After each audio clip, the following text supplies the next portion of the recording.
going to start, and what we're going to do today is to talk about some common medical tests and procedures. The reason for this was one of the residents talked to me one day and said, "Why do every time I go to the doctor they order tests?" So I want to start with that. When a person comes into the doctor with a complaint, that complaint is what we call a chief complaint. And from the chief complaint, we establish a history of what the complaint is, where it is, how long have you had it, various functions that might be associated with the source of the pain, various things we can do from a historical point of view.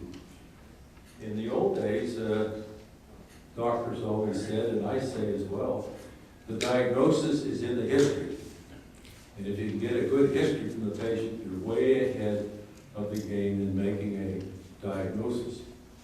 Once you have the history, you do a physical examination to see if you can find any objective signs that would confirm the history.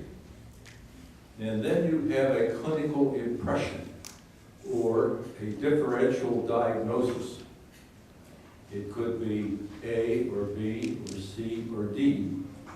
And you need something to either confirm or deny that. And that's where the tests come in. And that's why the tests are done so frequently after the initial examination. So we'll start off with the most common one, which is a complete blood count. The blood count is extremely important because, as you know, the red cells in the body pick up the oxygen from the lungs and supply the body with the oxygen, which is your power, your energy, your pep. It makes the machine run. So we want to know what the red cell count is. And in association with the red cell count, we want to know what the hemoglobin and hematocrit are. The hemoglobin is the substance within the red cells that picks up the oxygen. So you need to know that. And the hematocrit is taking a tube of blood and spinning it in a centrifuge, and then looking at the column of the solid material, which are the red cells. And these two things help to confirm whether or not the patient has sufficient blood, is anemic, or on the other hand, has too much blood. So we need to know this, especially because many of the complaints that patients come in are for weakness, poor energy, can't do what they usually would like to do. And one of the common things that occurs, very common things, is a problem with anemia. Now, many of you are on anticoagulants, Coumadin, and there is a test for establishing what the proper dose is for Coumadin.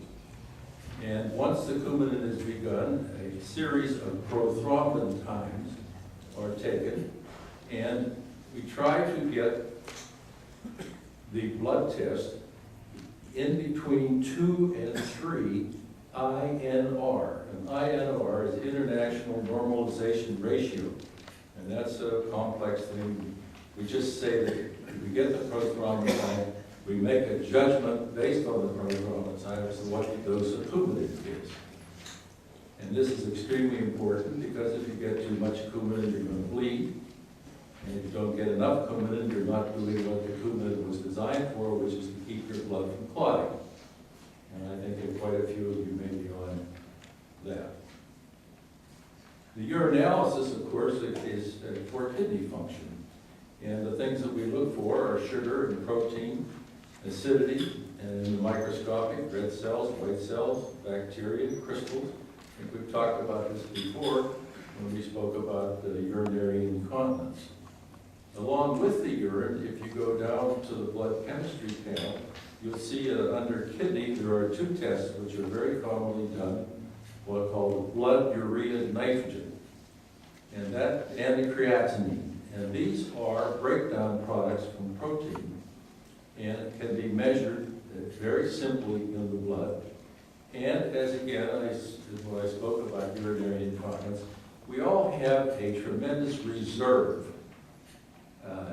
Let's say as a child or a young person, you have 100% kidney function. But you don't need 100% kidney function. You only need about 30% kidney function. So these studies will be normal until such time as the kidney function falls below a critical point, which may be 35, 30, 25. And then they'll start to rise. And that rise gives you a clue that there is inadequate, insufficient function in the kidneys. And now, another reason for doing tests and doing tests frequently, as I've explained in the past, is to establish a trend, to establish a pattern of, are we getting better? Are we staying the same? Or are we going downhill? And a series of tests will give you a simple graph which will tell you at a glance whether the person is doing well or not. I don't know how many of you have ever submitted stool specimens for microscopic blood, but this is an extremely important and valuable study for colon cancer. If a person comes in and has a complaint of rectal bleeding, then obviously you're going to examine the stools. But if a person came in for, let's say, weakness or loss of energy, and you did a blood count on them, and the blood count was low, then you'd have to say to yourself, well, this person is either losing blood or they can't make it, one or the other. And if they're losing blood, where are they losing it from? And the most common place for that is in the gastrointestinal tract. And the most common cause of that is colon cancer. So stool examination is important in terms of blood, also important in terms of infection, if a person develops a colitis. And then there are parasitic diseases, worms and various other larvae and things that can be found in the stools, mostly in tropical countries, Africa, South America, and so forth. Now, to go to the, incidentally, if there's any questions, which I certainly hope there would be in this large audience, please ask the questions at any time. We'll have a question period afterward, but if anything is unclear or if anything is you want elaboration on, then just stick your hand up. We'll recognize it. What's ova? Ova. Ova are eggs. Eggs, let's say they have worms. They put out ova to reproduce themselves. So ova and parasites. Takes a pretty good lab technician to pick up all of this stuff. Now, the blood chemistries.